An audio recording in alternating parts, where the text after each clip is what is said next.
Thomas Tuchel, the New England manager with a mixed history. Why have the FA chosen him? What tactics will he bring to the table? And how did he get to this point in his career? Let me show you. Tuchel started his managerial career as youth team coach at VfB Stuttgart under the guidance of Ralf Rangnick, and oversaw development of young players like Badstuber and Mario Gomez, who would go on to have glittering careers. Tuchel coached the club's under-19s to a Bundesliga title in 04-05 before leaving the club in the summer due to his abrasive coaching style and demeanour. A move to Augsburg 2 followed as Tuchel gained his UEFA Pro licence. He impressed after finishing 4th with this squad and was sought after by multiple clubs, but ended up managing Mainz's under-19s to an under-19 Bundesliga title, earning himself promotion to the senior squad. An impressive 9th placed finish in his first season was seen as a great success due to the lacking nature of the squad, but with youth development key in his utilisation of players, he managed Mainz the following season to a 5th placed finish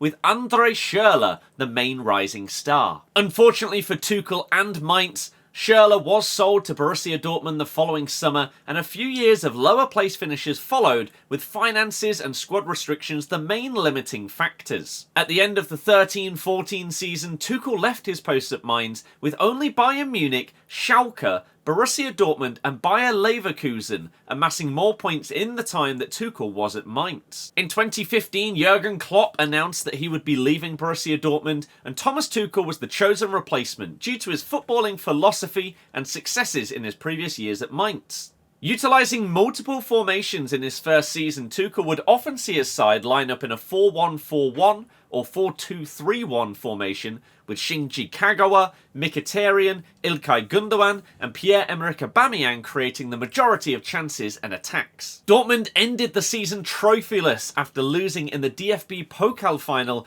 to Bayern Munich on penalties and getting knocked out of the Europa League by Jurgen Klopp's Liverpool. However, more evidence of youth progression with Christian Pulisic becoming a key cog in the latter parts of the season. The club also gained 78 points in the Bundesliga that year, which would have secured a league title in 49 of the previous 52 seasons. So some would say that Tuchel was unfortunate to not win the Bundesliga title. The following summer and season saw more pushing for youth players, and some big signings were made, especially in Ousmane Dembele and Emre Mor. These signings saw Tuchel win his first major honour as a manager, as Dortmund won the DFB Pokal with Dembele a goal scorer in the final. Finishing 3rd in the Bundesliga this year, and fractured relationships with the club's hierarchy saw Thomas Tuchel leave his post after this season ended, with a final win percentage of nearly 63% at the club. After a short break a couple of years later, Tuchel joined PSG, signing a 2-year contract replacing Unai Emery as manager. The first major days in Tuchel's PSG reign saw him sign Kylian Mbappe from Monaco, and then go on to the Trophée des Champions against Monaco as his first club honour. In his debut season at PSG, the club had broken the record for most points by Christmas in Ligue 1, with 47 after just 17 games. That year, PSG crashed out of the Champions League with a second leg defeat to Ole Gunnar Solskjaer's Manchester United. However, the club did win Ligue 1 with 6 games to spare, Tuchel's first ever league title. PSG were unfortunate and lost the Coupe de France final on penalties to Rennes, but the league title was still a very impressive first season for Tuchel in charge. But nowhere near as successful as his second season. The Trophée des Champions, Coupe de France, Coupe de la Ligue and Ligue 1 title meant a domestic treble for Tuchel truly launched his managerial career to stardom. In the same season, he guided PSG to their first European final in nearly 25 years, beating Real Madrid, Atalanta and RB Leipzig on their way to the final. Sadly, they would be defeated by Bayern Munich in a tightly contested 1-0 loss. However, it was still a massive season for Tuchel, showing his prowess as a manager, particularly in cup competitions. In Tuchel's 3rd and final season at PSG, he was dismissed in December after slightly struggling in the league in 3rd place at the time. Once again, this dismissal was reportedly down to a marred relationship with the club hierarchy, due to lack of control over transfers and training regime. Tuchel left with the highest win percentage in Ligue 1 history of just over 75%. Fast forward to January 2021 and Tuchel signed an 18-month contract with Chelsea, replacing Frank Lampard at the helm. A change in team selection to a 3 at the back formation saw Tuchel take Chelsea on an unbeaten run of 14 games and a run to the finals of both the FA Cup and Champions League, beating Manchester City and Real Madrid in the respective semi-finals. Chelsea fell to defeat against the mighty Leicester City and their historic 2021 first ever FA Cup win, but followed it up by winning the Champions League against Pep Guardiola's Manchester City side in the final in his first season as Chelsea manager. Chelsea won the UEFA Super Cup to start the 21-22 season with 2 amazing unbeaten runs back-to-back to kick off the season. A loss in the final of the EFL Cup to Liverpool on penalties was followed by Chelsea's first ever Club World Cup win over Palmeiras in the final. Chelsea went on that season to another final in the FA Cup, but once again lost to Liverpool on penalties for the second time in the space of a few months. In Tuchel's third and final season at Chelsea, he lasted only until September, with the sporadic nature of new owner Todd Boehly at the helm following the removal of Roman Abramovich from the club. Signings and the running of the club were all over the place. Boehly called Tuchel a nightmare to deal with when it came to transfers and the running of the first team. Tuchel's final club management then started in March 2023 at Bayern Munich after the controversial dismissal of Julian Nagelsmann. Subsequent knockouts from the DFB Pokal and the Champions League saw Bayern struggling to take a grip throughout the season. They were trailing to Borussia Dortmund in the Bundesliga up until the final day, where Dortmund drew their final game of the season and Bayern clutched up their 11th Bundesliga title in a row. Huge summer signings of Kim Min-jae and Harry Kane saw Bayern Munich look very strong going into the 23-24 season. But they lost the DFL Super Cup to start the year, eliminated from the DFB Pokal in a huge upset to Saarbrücken from the third tier in November, and struggling to keep up with a remarkable Bayer Leverkusen side on the league campaign, saw an announcement in February that Tuchel would leave the club at the end of the season. Bayer Leverkusen won the Bundesliga undefeated, but Bayern Munich finished third, their worst placement since 2010. Tuchel's departure was described as due to disregarding team hierarchy and confrontational discussions with the club's board about team-making decisions and transfers. A common theme throughout the years. Fast forward to current day and Thomas Tuchel has officially signed as new head coach of the England national team, with a start date of 1st of January 2025. He has signed a contract that runs until the end of the 2026 World Cup, where he will aim to get England over the line after successive Euro final heartbreaks under Gareth Southgate. So how is he going to set up with England, and what tactical nous will he bring to the squad? Here I'm going to show you 2 examples of how Tuchel could potentially set up his starting 11, and we'll take a look at 2 of his most iconic formations that he's used in his managerial career. The 3-4-2-1 utilised at Chelsea, and the 4-2-3-1 found elsewhere. So here is a potential lineup in 4-2-3-1 under Thomas Tuchel. Now, bearing in mind the first tournament that he is going to be a part of is going to be 2026, the World Cup, right? Harry Kane, some people think that he won't be in the squad, but look how many goals he managed to get under Tuchel at Bayern Munich. Surely there is no world where if he is fit, he's not going to be playing. So Kane can go up front here. You have options for the 3 behind Kane. You could have Palmer in the middle or on the right hand side. You've obviously got Saka as a star right winger. On the left it's a little bit more questionable. Foden has had time out there. You've obviously got Grealish, you've got Anthony Gordon as well. It really depends how the team transitions during the game, and we'll get into that in a second.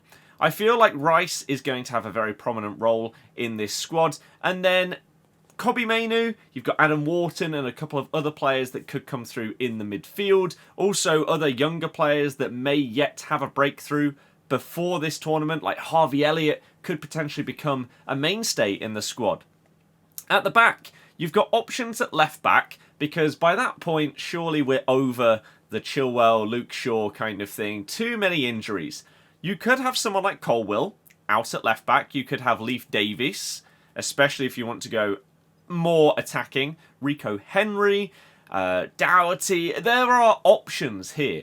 Branthwaite, you would assume, is going to get his flowers. He's so good, and the fact that he wasn't in the final squad under Gareth is crazy. John Stones or Gahey is most likely going to be the other centre-back, and then with how good he is right now, you've got Trent. There is a Bellingham-sized hole in this team. How do we fix this?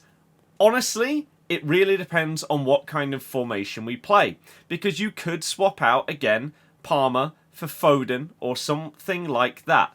But if we have a transition in-game to this kind of system, where as we get on the ball, it transitions into a 3-2-4-1 or 3-4-2-1, whatever you want to call it, then maybe in this scenario, Saka wouldn't play on the right. He could potentially play on the left instead of Foden, and then you'd have Palmer in the middle alongside Bellingham. So maybe Palmer would start on the right, maybe you would have Saka on the left, and Bellingham through the middle, and then it would form this box shape with Trent turning into a right winger because he's just going to be getting the ball into Kane or into these guys and just providing those crosses because that is what he is unbelievable at. So it is whether, because Tuchel has worked with so many different formations, is he going to stick to one? Is he going to be fluid? Is he going to have different setups for England? Maybe. For example, he also played a 3-4-2-1 system with two inside forwards at Chelsea. Will we see the return of this? And if so, is this more of the system that we're going to see? Out and out players that can whip in crosses from wing back. Davies, amazing at Ipswich. Will he sort of progress to the point where he could get that England call and therefore be utilised in this position? It feels like Trent is pretty much nailed on at this stage. I mean, he's very likely to go to Real Madrid in the summer, and so he's going to get link up with Bellingham, who, if you're playing inside forwards, they don't need to be out and out wingers because you've got the fullbacks going down the wing providing that width. And so therefore, Palmer and Bellingham as two sort of number 10s behind your striker can sort of interchange and everything through the middle. So this is another setup that we could see under Tuchel once we figure out how he wants to play with this squad. The beauty of it is he is such a versatile manager.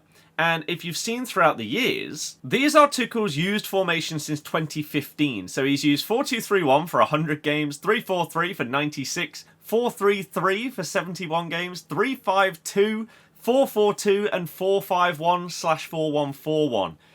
It's crazy how different some of these setups are. And so the fact that we could go from 4 at the back to 3 at the back, depending on the opponent that we're coming up against, we could have these kind of transitional formations in game, and I don't think anybody would be surprised, is really exciting for a manager when you go from someone like Southgate, who is not tactically astute and basically is set in his ways and won't really change anything at all, to having someone who has shown at different clubs, okay, that's the golden player that we need to build this team around. What formation is going to work best to suit their attributes? Okay, we'll go with a 3 at the back because we've got really, really good centre-backs and magnificent full-backs that are really attacking that we can utilise down the wings.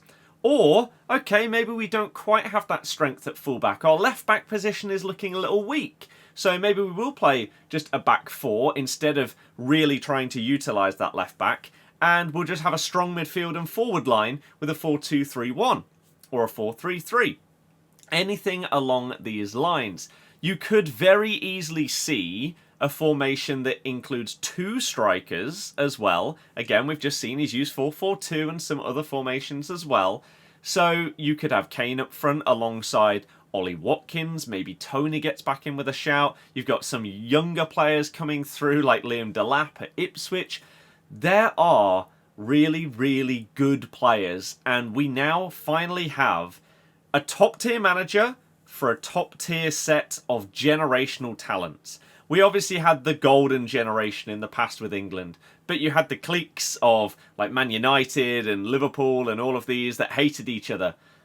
Under Southgate, that's sort of dissipated, and now the squad are so together, it doesn't matter who plays for who. There's a togetherness when it comes to the national team, where everything is separate. And that is how nations win things. You saw it with Spain in the past. My goodness, the disgraceful challenges and stuff that would happen in a Clásico. But then the next week, Spain are together, and Puyol and Ramos are best friends. It doesn't matter when it's national, because they're there to win together.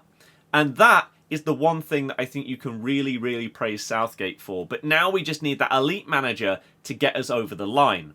As I said in the history part of this video, a lot of Tuchel's problems related to falling out with hierarchy, mainly due to being forced to play certain players / transfer decisions. So if a player was bought for big money, he was sort of made to play them. Or the club would fail to get the signings he wanted, and so he got really annoyed.